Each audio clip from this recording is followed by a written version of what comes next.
Racikan Berita 1. Assalamualaikum warahmatullahi wabarakatuh.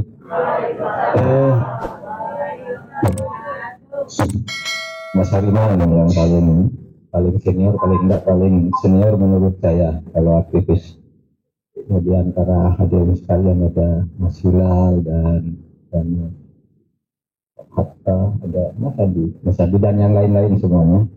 Karena banyak sekali itu yang terdaftar bicara, saya kira singkat saja ini testimoni. Saya kenal Mas Rizal itu kalau namanya sebenarnya udah lama. Seperti halnya saya kenal nama Mas Hariman itu sejak pelajar malahan saya sudah kenal nama ini. Mas Rizal sejak saya masuk perguruan tinggi, aktivis 78, Mas Rizal itu saya baru masuk saja ke perguruan tinggi lalu kenal beberapa nama gitu. Nah sekarang ini kalau kita lihat perjalanan hidup Mas Rizal Ramli, rasanya kita kehilangan sumber energi yang bisa mendorong kita untuk terus menjaga Indonesia ini menuju arahnya yang tepat. Karena selama saya kenal Mas Rizal itu semangatnya tidak pernah turun untuk selalu menjaga Indonesia, menjaga kejujuran, menjaga kelurusan para pemimpin gitu. Beliau orang yang menurut saya paling berani, tidak pernah takut gitu. Nah mungkin saya sama dengan Mas Rizal, tidak pernah takut kepada siapapun, tetapi lelah juga. Lelahnya itu sekarang itu orang tidak ditakuti, semakin tidak peduli. Coba sekarang ini ada tadi Mas Indro Cahyono gitu, katanya nggak hadir di sini karena apa? Ada. Selamat Mas, saya kenal juga udah lama Mas Indro Cahyono, ketika zaman awal-awal pemerintahan Gus Dur bersama Mas Hilal gitu. Jadi saya dengar putranya ini terus diproses pengadilan karena demo, dan itu tidak diumumkan ke publik ya, tidak ada yang tahu. Dulu itu polisi itu kalau memproses orang itu selalu terbuka akses untuk diberitakan. Sekarang diproses secara diam-diam, sehingga protes-protes gitu itu akan bisa sulit muncul. Dan kalau ada Mas Rizal yang seperti ini pasti berteriak, masa ada proses pengadilan begitu. Sama kasus pagar laut juga, ini yang ramai sejak bulan Agustus sampai beberapa bulan kemudian. Itu kan kata jaksa ini korupsi, kata polisi bukan, terus bolak-balik gitu. Tidak ada kabarnya. Sekarang tiba-tiba sudah diadili di Banten, Pengadilan Negeri Banten. Kita tidak ada yang tahu, tiba-tiba ada berita pengadilan kasus pagar laut di Banten. Tersangkanya cuma 4 orang kecil, 1 Arsin, Lurah Kohot. Padahal penjarahan laut ini mencapai 16 desa, sedangkan dia hanya 1 kepala desa. Masa yang tersangka 1 meliputi 6 kecamatan, lalu sekretaris desa ditambah orang yang dianggap mafia tanah kecil-kecilan gitu. Nah itu kita tidak dengar, sehingga semua yang ramai-ramai dulu seakan-akan bisa hilang dengan cara itu. Mahasiswa sekarang sudah tidak seperti zaman Mas Rizal Ramli, zaman kita dulu ya, bisa berorganisasi dengan bebas, melakukan pendapat dengan bebas. Sekarang dipecah.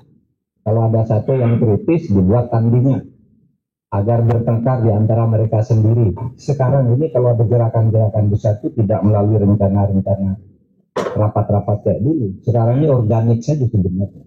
Lalu tiba-tiba membesar itu karena rakyat sudah marah, lalu membesar secara luar biasa tanpa satu rencana-rencana yang seperti dulu, dirapatkan di sana, dirapatkan di sini gitu. Sekarang enggak, harus organik, dan kadang-kala itu betul juga ditumpangi mungkin. Nah, saudara sekalian, dan sebab itu kita ini perlu mencetak, memperbanyak orang yang seperti Rizal Ramli, agar kita ini yang ya ada beberapa di sini tapi masih terlalu kesepian.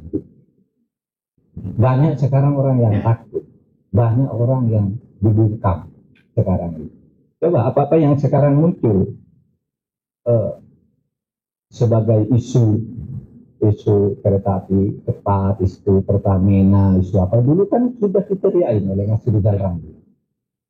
Dulu dulu hanya Mas Rizal Ramli atau Mas Rizal Ramli sebagian kecil dari yang berteriak itu sudah beberapa tahun kemudian meledak seperti sekarang. Ya karena dulu sudah diingatkan tapi tidak mau juga gitu. Mas Rizal juga dulu yang pertama kali saya kira berbicara istilah demokrasi kriminal. Belum ada orang bicara mempersoalkan model-model demokrasi kita yang sebenarnya. Nah, kalau teorinya itu kan demokrasi prosedural, demokrasi formal, bukan demokrasi substansial. Mas Rizal juga mengatakan demokrasi sekarang ini demokrasi kriminal. Apa demokrasi kriminal? Tindakan-tindakan kriminal itu diputuskan melalui lembaga-lembaga demokrasi. Itu dulu diskusi saya dengan Mas Rizal Ramli di PP Muhammadiyah. Jadi Anda mau buat kejahatan gitu, kan tidak boleh melakukan kejahatan. Dibuat aja melalui DPR, buat undang-undangnya dulu. Agar kejahatan itu menjadi sah. Sehingga korupsi-korupsi itu diberi pintu oleh DPR. Melalui pasal-pasal tertentu kamu boleh melakukan ini. Bahkan pasal-pasal undang-undang itu bisa dibayar. Gitu. Saya pesan pasal ini ya, agar nanti saya bisa memakai ini untuk kolusi atau menggarong kekayaan Republik di sana dan sebagainya. Itu dulu Mas Rizal bicara demokrasi kriminal dan banyak hal lagi. Istilah pepeng, penguasa dan penguasa merangkap pengusaha, itulah oligarki yang kita ramai sekarang. Itu Mas Rizal dulu bicara pepeng. Negara ini diatur oleh pepeng, makanya tidak pernah beres. Siapa tuh pepeng? Penguasa yang merangkap pengusaha.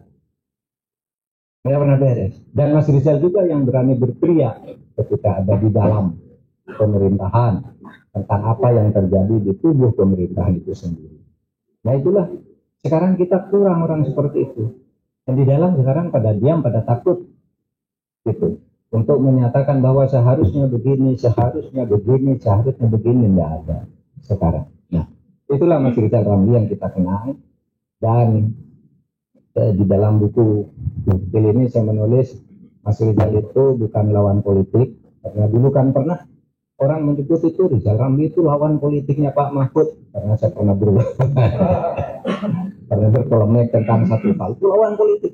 Saya bilang enggak pernah saya jadi lawan politiknya Mas Rizal, karena seperti kata Mas Dipo tadi, bagi Mas Rizal kritik itu penting kan gitu kan, sehingga saya kritik dia kritik saya, sudah itu ngajak minum kopi sering ke rumahnya tuh minum kopi Mas Rizal Ramli, ngajak maka apa sarapan pagi bersama Mas Hilal yuk ke sana gitu apa gitu sering sekali. Jadi itu pesan saya dan kenangan saya tentang Mas Rizal, karena masih banyak yang akan bicara, saya sampai segini saja. Terima kasih. Assalamualaikum warahmatullahi wabarakatuh.